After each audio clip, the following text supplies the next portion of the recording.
انہوں نے کس سن میں وہ آئے تھے. اب آپ ابو عوانہ کا دیکھیں تو آپ کو سماک اور ابو عوانہ کا سمجھ میں آ جائے گا کہ ایک دوسرے کے استاد شاگرد بن سکتے ہیں.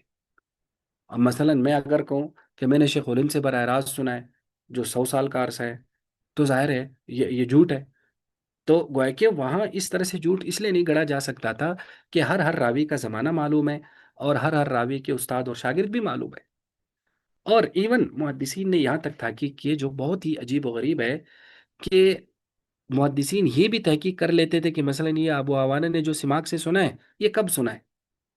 کیا جب سماک بوڑھے تھے تب جا کر سنا ہے یا جب سماک نوجوانی میں تھے؟ یعنی یہ ابتدائی شاگرد تھے یا انتہائی؟ دیکھو اس سے کیا فرق پڑتا تھا، اس سے فرق یہ پڑتا تھا بعض محدثین ایسے تھے جو جوانی میں بڑے حافظے رکھتے تھے، لیکن جب وہ بوڑھے ہو گئے تو ان کا حافظہ خراب ہو گیا. اب وہ غیر معتمد ہو گئے، وہ محدثین کی لسٹ سے نکل گئے کہ بھائی ان کا تو حافظہ ہی کام نہیں کر رہا. تو پھر محدثین کیا کرتے تھے کہ اگر ان کے جوانی کا شاگرد ہوتا تھا اس سند کو تو لیتے تھے، لیکن اگر ان کے بڑھاپے کا شاگرد ہوتا تھا پھر ان سے نہیں لیتے تھے کہ بھئی انہوں نے بڑھاپے میں جا کر ان سے سنا ہے. بڑھاپے میں تو ان کا حافظہ خراب خراب ہو گیا تھا، وہ بیمار ہو گئے تھے، وہ یہ ہو گیا تھا، ان کی آنکھیں چلی گئی تھی، بینائی چلی گئی تھی. تو ایون یعنی وہ اس کے بھی تحقیق کرتے تھے کہ یہ شروع کے شاگردوں میں سے ہے یا آخر کے شاگردوں میں سے.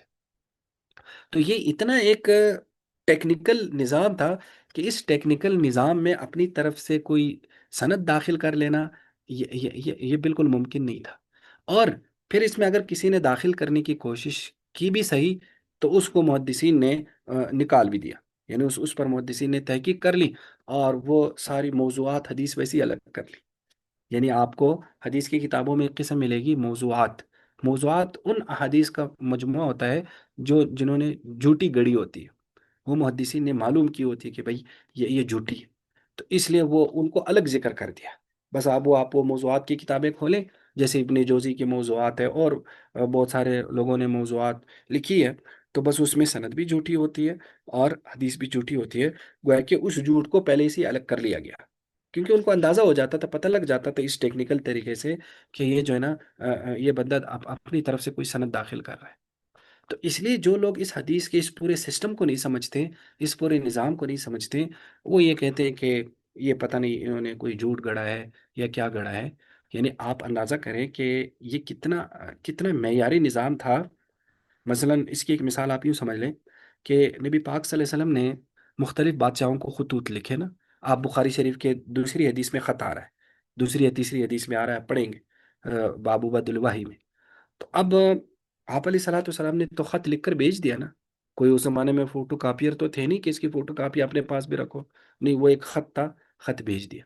اب وہ خط بادشاہ کے پاس پہنچ گیا، بادشاہ نے محفوظ کیا نہیں کیا، کسی نے اس کو پھاڑ دیا، کسی نے اس کو کیا کر دیا، خط تو چلا گیا.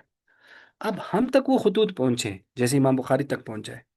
امام بخاری تک وہ خط حدیث کے ذریعے پہنچا ہے. کیا مطلب؟ مثلا آپ علیہ السلام نے خط لکھا، صحابہ کو سنایا کہ میں یہ خط لکھ رہا ہوں، صحابہ نے خط یاد کر لیا. اب خط تو چلا گیا اس کی کاپی. اب صحابہ نے وہ خط یاد کر لیا، اپنے شاگردوں کو پڑھایا، شاگردوں نے شاگردوں کو پڑھایا، انہوں نے ان کو پڑھایا. تو وہ کرتے کرتے سیاسی تک تک امام بخاری تک مثلا وہ خط آ گیا. امام بخاری نے اپنی کتاب میں لکھ لیا. اب آج کے دور میں، آج سے کوئی 100 یا 50 سال پہلے وہ کچھ خطوط دریافت ہو گئے جو نبی پاک صلی اللہ علیہ وسلم نے مختلف بادشاہوں کو بھیجے تھے. خاص طور پر ڈاکٹر حمید اللہ صاحب کو کچھ خطوط ملے. اب جب ان خطوط کو کمپیئر کیا گیا بخاری شریف یا حدیث کی کتابوں میں ان خطوط سے جو زبانی ان تک پہنچے تھے، آپ اندازہ نہیں کر سکتے، بالکل سیم ٹو سیم تھے. یعنی جو خط چلا گیا تھا، جو اب دریافت ہوا ہے اس کے جو الفاظ ہیں اور جو صحابہ نے زبانی زبانی یہاں تک لے کر آئے، وہ بالکل سیم ٹو سیم تھے. اس میں کوئی غلطی نہیں تھی، کوئی فرق نہیں تھا. اور اس پر ایک اور بڑا دلچسپ تجربہ ڈاکٹر حمید اللہ صاحب نے کیا کہ ڈاکٹر حمید اللہ صاحب کو نا آگے آئے گا جو ہے نا حضرت ابو ہریرہ رضی اللہ تعالیٰ عنہ، چونکہ حدیث کے مشہور راوی ہیں صحابہ میں. تو حضرت ابو ہریرہ رضی اللہ تعالیٰ عنہ کے مختلف قسم کے شاگرد تھے. تو ان میں ایک ان کے شاگرد تھے حضرت حمام بن منبہ. تو حضرت حمام بن منبہ جو ہے انہوں نے ایک صحیفہ تیار کیا تھا اپنے استاد کی حدیثوں کو اس میں لکھا تھا. اس کو کہتے تھے صحیفہ حمام بن منبہ. ظاہر ہے وہ صحیفہ وہ اپنے گھروں میں رکھتے تھے. اب حضرت حمام بن منبہ جو تھے وہ اسی صحیفے سے لوگوں کو حدیث پڑھاتے تھے، لیکن ظاہر ہے صحیفہ تو ان کے پاس تھا،